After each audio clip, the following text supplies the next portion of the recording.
Hi, my name is Fred Dodson, and I'd like to talk about how to break out of the dull circle of life.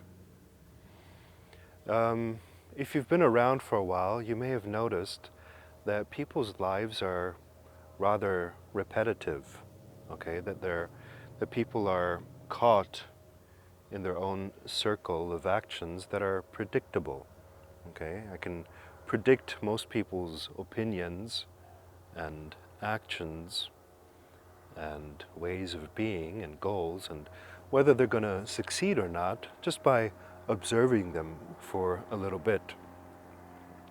So I see a person and I can usually tell, and so can you by the way, whether this person is going to succeed at what he says he is or whether he's just talking. And I'd like to share with you how to break out of these predictable and repetitive cycles. I'll give you the answers straight away and then we'll talk about them. Number one is you got to let go of letting external reality and society's expectations and other people's expectations dominate your actions and reactions. That's number one. Number two is you got to let go of the past. You got to let go of the past dominating your reactions and actions. Okay? The past does not equal the present. The past does not equal the future. So breaking out of those patterns, those dull circles, as I call them, those circles that no longer have zest, enthusiasm, passion, and energy, requires you to let go of the past. So you say, just because I did something this way yesterday does not necessarily mean I'm going to do them the same way again today. I might, okay, if they work well for me, but even if they work well for me, there's always something that works even better. So I'm going to keep an open mind and see if there's anything else I can do. So it's basically a manner of breaking routines and not building up stacks and stacks and stacks of expectation. Sure, you can have consistency in your life, which is also important. It's a key to success to be consistent in certain things, but those should be things that feel good to you and that work. So you could be consistent and never changing in terms of love, or consistent in terms of attracting wealth and abundance. You don't, however, have to be consistent in anything other or anything that makes you feel dull or tired or no longer passionate for life. Letting go of externals is a matter of closing your eyes more often. Okay? People who are totally dominated and reactive to external reality, as in, what should I think now? What should I do now? Just tell me what to do, tell me what to think, who are reactive to impulses from teachers, the media, their parents, fears, doubts. They need to close their eyes more often and derive truth and information from within. And within, everybody talks about look within and find yourself and look inside. What is inside? In my view, it's nothing more than closing your eyes. The moment you close your eyes, you're looking within, and your attention is no longer 100% dominated by external stimuli. That's why most of the processes I do with people are eyes closed processes.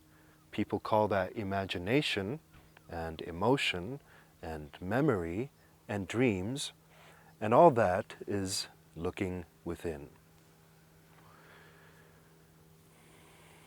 What happens if your attention is dominated by the external is that the external decides your reality. So you're no longer looking at what feels good or what you feel or what's right for you. You're looking at what others are doing and trying to imitate that, trying to copy that.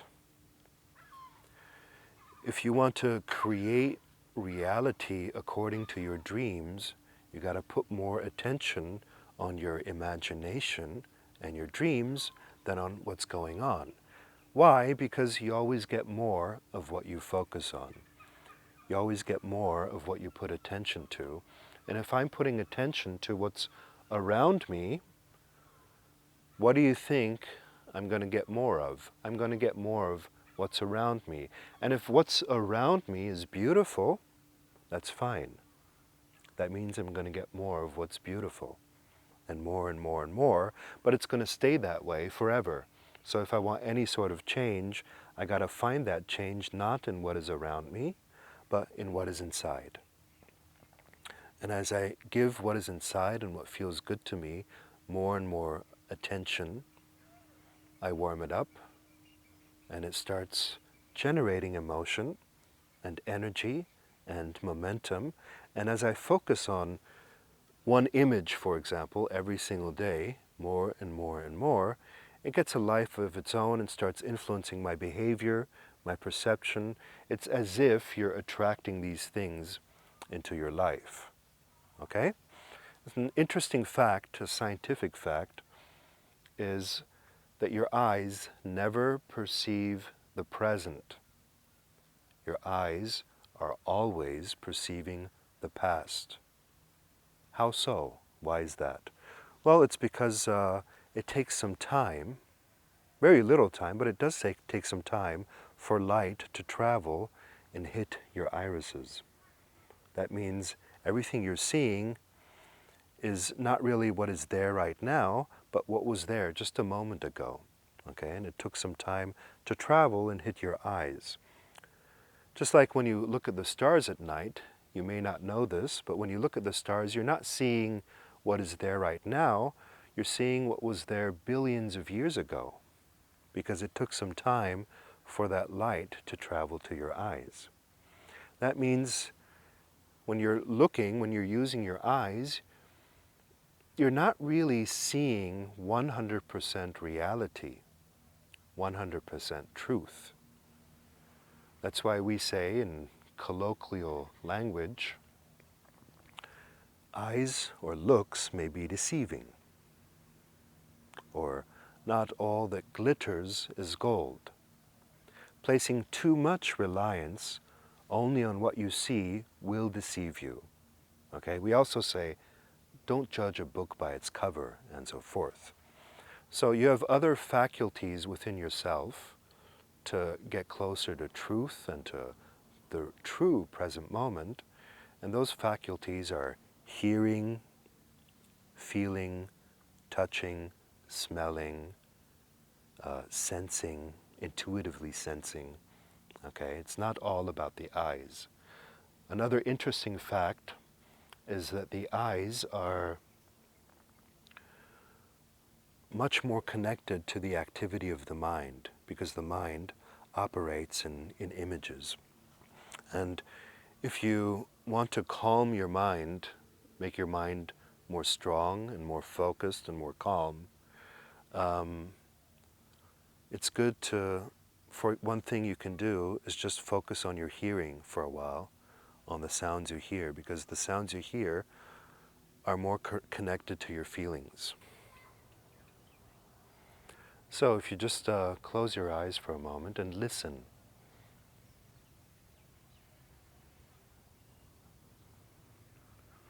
So that the world just becomes sound.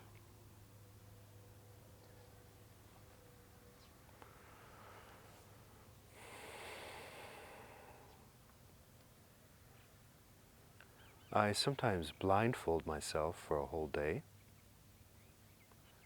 just to get back into feeling and hearing, away from the emphasis on seeing. And you can open your eyes again.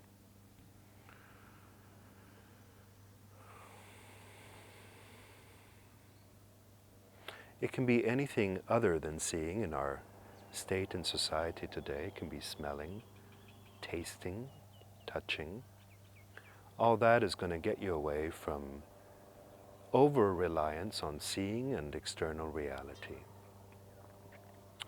Another very important thing you can watch out for in these regards is to reduce your reactions or to delay your responses, delay your reactions. You can see the world, the external world, as a reflection of the internal world. So I like to say that you can't get a mirror to smile before you smile. And from early on, it's as if the world is trying to seduce you into reacting to it too much, okay? It sends you all kinds of impulses and images and noises and sounds that tend to get you away from your inner center, okay?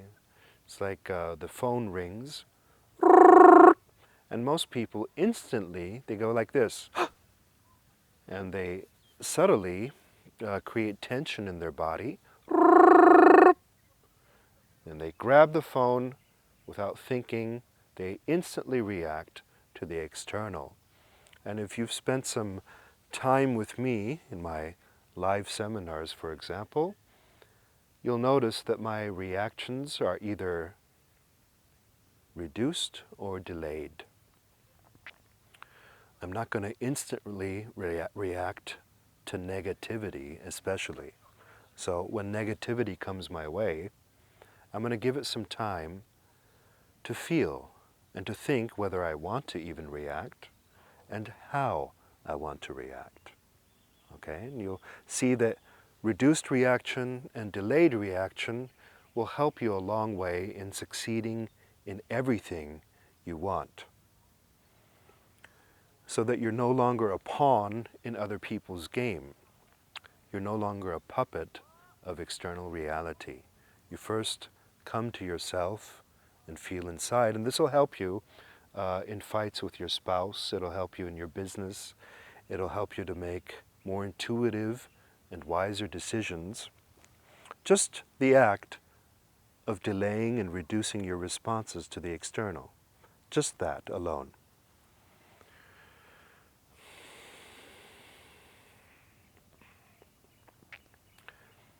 To become less predictable and less caught in this circle of life, you'll want to break your routines once in a while. Okay? So if you brush your teeth with your right hand every single day, one day you might want to try brushing your teeth with your left hand. And the moment you do that, what happens? You build new pathways in your mind. And just that little act of breaking one routine is going to influence the rest of your day, just because you did something a little bit different. Okay? You always brush your teeth with your right hand, and then one day suddenly you decide to do it with your left hand, and from that point forward, the entire day has just shifted. A technique that I very much enjoy is called remaking or redoing the movie, okay? And it consists of, let's say you've been through something that you don't like, you look back at your day, and there was an event you didn't like. So you take the next day and retake that movie scene.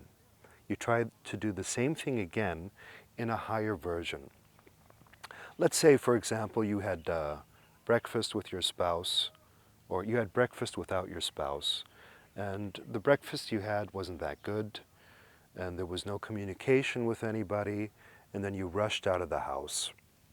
Okay, and you realize, looking back at the day, that's not really the ideal movie scene. So the next day you say, okay, it's another chance, it's a new day, I'm going to try to redo that scene. And you say to your spouse, let's have breakfast together. And you cook it all, you prepare it all beautifully.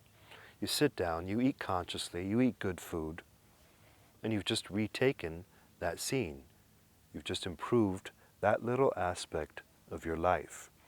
And this applies to anything. You see, one life has 100,000 days, perhaps. A long life might have 100,000 days, and every single day is a new chance to turn it all around. Every single day is a chance to do specific scenes and segments of your day better than before. Okay? Which is what I'm doing right here, by the way. I used to do movies at home in front of a white wall, and now I'm doing them in front of nice scenery. So I'm taking this segment of my day and just slightly improving it, making it slightly better. And as you keep on doing that and keep on doing that, you're no longer at the effect of past programs. Okay, just because the breakfast or the video or whatever, the job, was no good in the past does not mean it has to stay that way. The past does not define me. I define myself today, in the here and now. So, if this presentation was interesting to you, I recommend you visit the Reality Creation Retreat, which is a 7 to 10 day retreat that goes 10 hours a day, where you much more deeply train and discover this sense of aliveness and exuberance that is beyond the superficial mind programs and stuff. You know, the energy you had when you were a little child that is not based on any past preconceptions or expectations or pressures by others. That's my goal for you. Thank you for listening.